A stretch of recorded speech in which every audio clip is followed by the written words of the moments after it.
As a lifelong pro wrestling fan, I love seeing Dave Bautista's Hollywood career take off. He was one of my favorite wrestlers growing up as a kid, and watching him work with guys like James Gunn and Denis Villeneuve has made for some awesome movies. But you know how it goes for most actors. Sometimes you're in major projects, other times you're just taking roles so you can pay the bills and beef up your resume. And while I don't blame Big Dave for taking those parts, I do wish he was a little bit better at picking the right ones. Which brings us to The Killer's Game, directed by stuntman J.J. Perry, working off a spec script that's been passed around Hollywood for damn near 30 years. And once you know the premise, you can kind of see why. Bautista plays an incredibly successful assassin named Joe Flood, who gets diagnosed with a terminal brain disease and only has months to live despite just meeting the love of his life in Sofia Boutella. He doesn't want her to find out about his double life, nor does he want her to see him slowly fade away, so he comes up with this harebrained scheme. He puts out an assassination contract on himself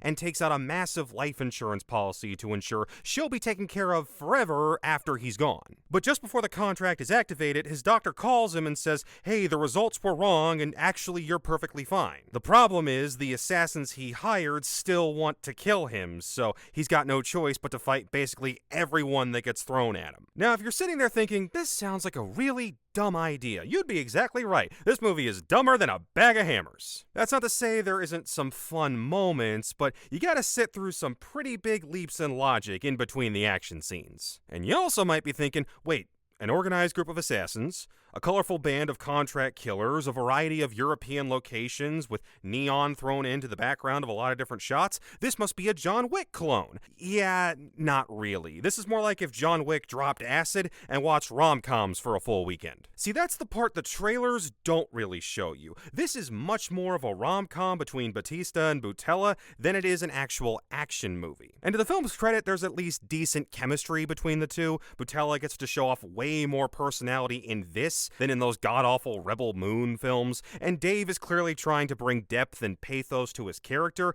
even when the script isn't helping him. The problem is, once the contract goes live, their scenes serve as brief smoke breaks in between really ridiculous action set pieces, along with an incredibly unfunny subplot involving Terry Crews. How dare you guys waste Terry? Oh, I love being scary, Terry. He says what regular Terry's thinking. This is taking too long! I'm gonna miss the farmer's market!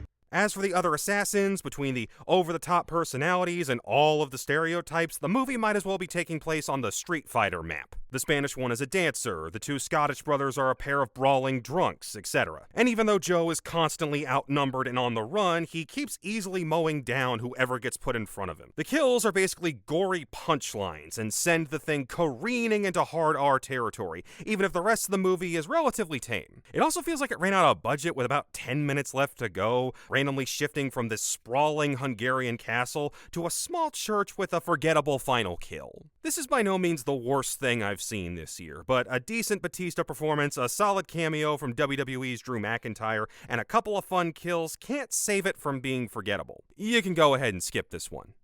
Thanks for watching.